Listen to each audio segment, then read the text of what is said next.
Yo, what's good, YouTube? Welcome back to the channel. Welcome back to another reaction video.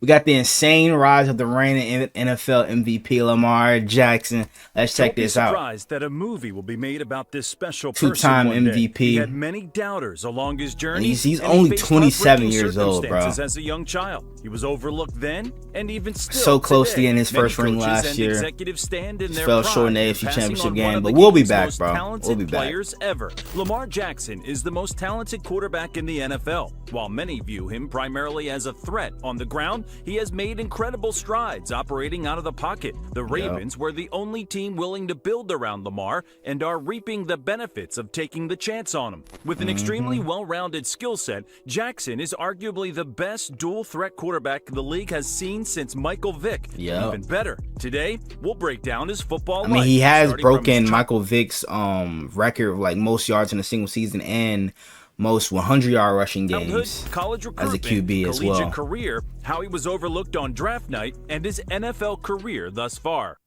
Lamar Demetrius Jackson Jr. was born on January 7, 1997 in Pompano Bear, Florida, to Felicia Jones and Lamar Jackson Sr. The Jackson household was filled with sports. His mother participated in track and thrived in the long jump and triple jump, while his father was a football coach and role model for his players. Tragically, when Lamar was only 8 years old, his father died from a heart attack. To make things even worse, his grandmother would also pass the same day. This level of adversity forced Lamar to grow up fast and realize how tough the world could be. Bro, that Lamar is so traumatizing for a kid only 8 years old. Warner with future teammate Marquise Brown. Impressively, as an 8-year-old, Lamar could already throw the ball 20 yards and created many memories at the youth level of the sport. Lamar put himself on the map as a premier talent at Boynton Beach High School. In his 2 years as the team's starting quarterback, he threw for 2,263 yards, 31 touchdowns, and 9 interceptions. He also picked up an additional 1,624 yards and 22 touchdowns on the ground. His high school career ended while he led the Tigers to the first round of the 2014 Florida High School Football Playoff, where Boynton Beach was sent home by Miami Central by a final score of 49-6. Despite having two solid high school seasons, Jackson was slightly overlooked as a recruit. His numbers were not too impressive, but watching him play, you'd see he was highly talented and raw as a QB prospect. ESPN gave him a scout grade of 79 and a 3-star rating. They also ranked him as the 17th best quarterback, 242nd best player in his region, and the 80th best player from Florida in the class of 2015. While he wasn't receiving that he's a two-time NFL MVP now, programs in the country, he still received offers from some very respectable schools.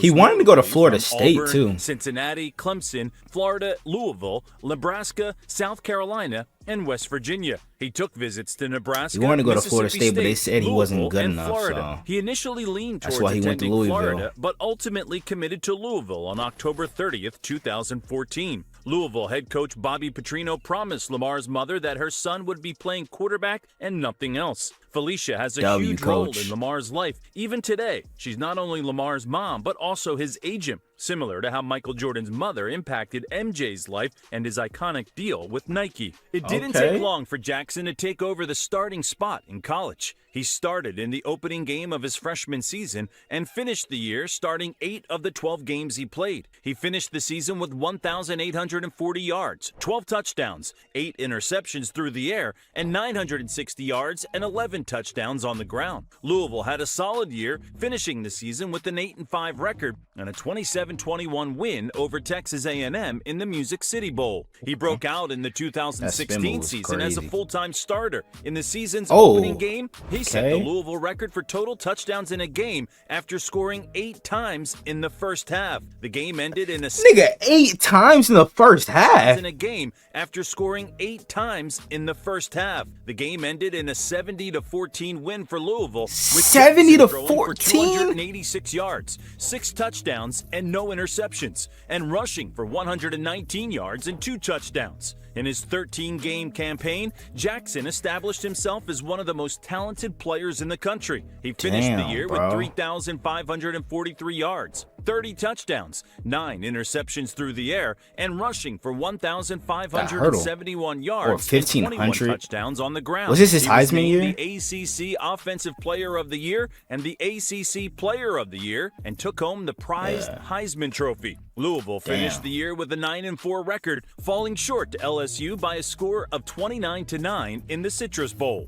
Jackson entered the 2017 season hoping to be the first player to win 2 consecutive Heisman since Archie Griffin in the 74 and 75 seasons. He finished the year with another elite showing, throwing for 3,660 yards, 27 touchdowns, and 10 interceptions, while rushing for 1,601 yards and 18 touchdowns. He was again named the ACC How do you not win Player of the Year, Heisman for the ACC Player of the Year, but came just short of taking home another Heisman Trophy, finishing 3rd behind Baker Mayfield and Bryce Lamar should have definitely won that finished the season with an 8-5 record, ending their year with a 31-27 loss to Mississippi State in the Tax Slayer Bowl. Scouts around the league did not know what to make of Jackson. He was a unique talent, and the fact that he won the Heisman in 2016 and then was a runner-up in 2017. The fact that he slipped to the 32nd pick, bro, in the NFL draft still blows my mind. Some members around the league would go as far as to ask him to change positions, believing that he would better serve as a running back or wide receiver than a quarterback at the NFL level. Despite this,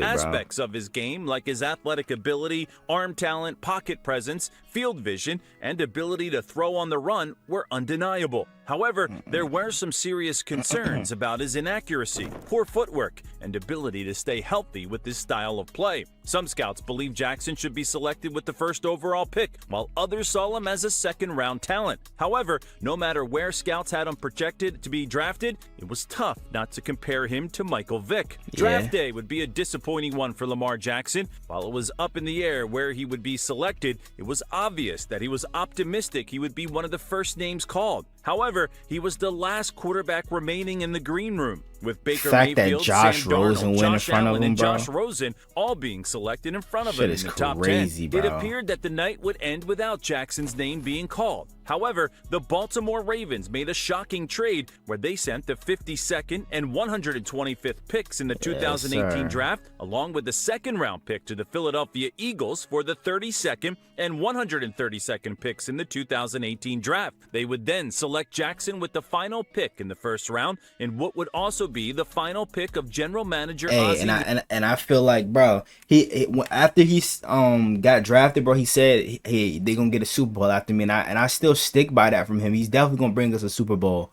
And I feel like this year might be that year, bro. We all thought it was going to be last year. We came up short.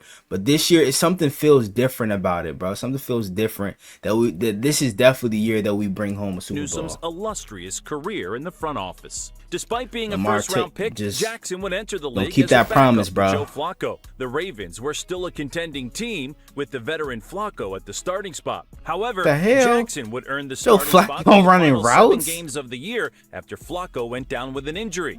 He was very impressive, leading the team to a 6-1 record. However, they fell to the LA Chargers in the first round of the playoffs by a final score of 23-17. This was a great start to his career. However, no one could see what he had in store the following season. Arguably, the best season of his career up to this point came in the 2019 season, when Jackson broke through as one of the best quarterbacks in the NFL. We should have won the Super Bowl this year. I mean, that year, bro. For 3,127 yards. I felt like we were unstoppable and only in 2019. 6 interceptions. He also picked up an additional 1,206 yards and 7 touchdowns on the ground, while leading the Ravens to a 13-2 record. This led to him earning his first Pro Bowl appearance, a spot on the All-Pro first team, and bringing home the MVP award. Despite the immense amount of regular season success, things would end on a sour note in the playoffs, with Baltimore falling to the Tennessee Titans in the divisional round by a final score of 28-12. In the 2020 season, Jackson threw for 2,757 yards, 26 touchdowns, and 9 interceptions, and picked up 1,005 yards and 7 touchdowns on the ground. Despite not receiving any awards in the regular season, Jackson won the first playoff game of his career in the postseason. This game came in the wild card round against the Tennessee Titans, with the Ravens winning by a final score of 20-13. However, they would fall once again in the divisional round, this time to the Buffalo Lamar Bills by a score too. of 17-3. The next 2 years of his career in the 2021 and 2022 seasons ended similarly. He returned to the Pro Bowl in the 2021 season. However, he could not participate in the postseason after going down with an ankle injury in Week 12 against the Cleveland Browns. His 2022 campaign was put to an early end in Week 13, where he suffered a PCL sprain against the Denver Broncos. Opinions started to believe that Lamar was being figured out by the league and that his time was coming to an end. The 2023 offseason would be very eventful for Lamar and the Ravens. During the free agency period, he was the most talked about player in the league. The Ravens struggled with negotiations because Lamar and his mother represented themselves without an agent or firm. It appeared that the Ravens were unwilling to give Jackson the contract extension he desired and instead placed a non-exclusive franchise tag on him. This would result in him publicly demanding a trade. This whole situation had us Ravens fans scared as hell and stressed. Like, bro, is Lamar gonna be traded or is he gonna stick with us? Like, bro, there was so much going through our heads and shit like that. But when he finally got re-signed, bro, it was like a sigh of relief, bro, that just lifted out of our bodies, bro. Like, eventually, that shit felt so the two good. sides agreed to a 5-year, $260 million extension with $185 million guaranteed. Lamar's mother once again assisted in making sure her son got what he earned. Jackson returned to form and proved that he is still entering his prime in 2023, leading Baltimore to the top seed in the AFC with a 13-3 record. His season was awarded another Pro Bowl, and he was crowned as the league's MVP. He finished the regular season throwing for 3,678 yards, 24 touchdowns, and 7 interceptions, while rushing for 821 yards and 5 touchdowns. Lamar has improved as a passer every year upon entering the league, and if he remains healthy, the sky is the limit for him and the Ravens for years to come. It all circles back to Lamar's draft night. We can already envision Lamar holding a Lombardi. It's only a matter of time. Thank you for watching The Halftime Show. If you enjoyed the video, please like and subscribe to follow our journey to 1 million subs. Turning on push notifications will help us stay friends. See you next time on another video. Hey, man, Lamar Jackson, hopefully, you know what I'm saying, he can bring us home a Super Bowl this year, bro. But, hey, hope you guys enjoy it. If you did, make sure you guys like, comment, subscribe to the channel if you're new. Turn on post notification, notified whenever I drop another banger video. And without further ado, I'm out. Gang!